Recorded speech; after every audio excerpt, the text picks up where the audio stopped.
Hello everyone, मैं doctor Sagarika और आज की वीडियो सभी के लिए जो मेरे से जुड़े हुए मेडिकोज हैं, नॉन मेडिकोज हैं, जूनियर्स हैं, वैद्यास हैं, उन सब के लिए। आज की वीडियो के बाद आपको ये क्लियर हो जाएगा कि आयुर्वेदा इतना समय क्यों लेता है रिजल्ट देने में और आयुर्वेदा कैसे काम करता है। देखिए, ये चीज़ मुझे लगा आप लोगों को ईजिली समझ आ जाएगी क्योंकि ये सबके शरीर में है। बेसिकली हमारी पैथी या हमारा आयुर्वेदा काम करता है धातुओं के अनुसार। धातु क्या होते हैं? धातु होते हैं बॉडी टिश्यूज। तभी मैंने बोला ये आपको बहुत इजीली समझ आ जाएगा क्योंकि सबके शरीर में ये 7 धातु होती ही होती हैं। इनका नाम क्या है? रस, रक्त, मांस, मेद, अस्थि, मज्जा, शुक्र। अब आयुर्वेदा क्या बोलता है कि एक धातु को 7 दिन लगते हैं पोषित होने में। आहार और औषधि, औषध को आहार भी बोला गया है, इसीलिए औषध को भी उतना ही टाइम लगेगा। कैसे? अब अगर रसज विकार है, रसज विकार में जैसे त्वचा विकार आ गई, स्किन डिसीजेज आ गई, तो रस धातु तक पहुंचने में औषध को 7 दिन लगेंगे और रिजल्ट देने में 7 दिन लगेंगे। रक्त की अगर व्याधि है, ब्लड रिलेटेड डिसीजेस हैं, तो 14 डेज लगेंगे। पहले वो रस में जाएगा, फिर रक्त में आएगा, फिर मांस में जाएगा, फिर मेद में जाएगा, फिर अस्थि में, फिर मज्जा में, फिर शुक्र में। शुक्र तक 49 to 50 डेज लगते हैं। आई गेस आप सबको पता होगा shukra dhatu is equal to sex related diseases. शुक्र धातु का वहां पे काम आता है ना। तो एक धातु 7 दिन लेगी।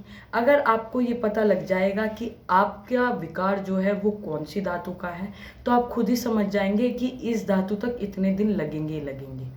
अब ऐसा होता है, अब मान लो आपको अस्थि विकार है, जो नॉर्मल पेशेंट लेके आता है। अस्थि विकार मतलब बोन डिसीजेस। तो बोन डिसीजेस को ट्रीट करने में 7 दिन नहीं लगेंगे, है ना। आप नेचुरली ट्रीट होना चाहते हो, इसलिए आप आयुर्वेदा पे आते हो।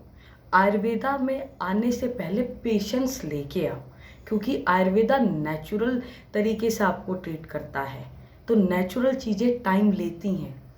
और एक द्रव्य ये नहीं, आयुर्वेदा का एक द्रव्य ये नहीं कि एक ही चीज़ पे काम करता है। एक द्रव्य 100 आपको बेनिफिट देता है। आप सिर्फ रिजल्ट देखते हो एक धातु से रिलेटेड, और सभी धातुओं पे काम हो रहा होता है ना। जो मैंने अभी कंसेप्ट बताया, पहले रस में जाएगा, फिर रक्त में जाएगा, फिर मांस में जाएगा, फिर मेद में जाएगा, फिर अस्थि में, और फिर शुक्र में। और इसीलिए ही ये बेस्ट है। इसलिए आयुर्वेदा आपके शरीर, पूरे शरीर पे काम करता है एक द्रव्य से, और इसीलिए बेस्ट भी है आयुर्वेदा। मेरे को ये नहीं समझ आता कि पेशेंट्स या फिर रोगी वैद्य के पास तब आते हैं जब वो सारी पैथीज में घूम के आ जाते हैं कि अब आयुर्वेदा। इसका मतलब आप में पेशेंस नहीं है। और दूसरी चीज़, अगर आयुर्वेदा के पास आना है तो आयुर्वेदा को सबसे पहले मौका दीजिए। आयुर्वेदा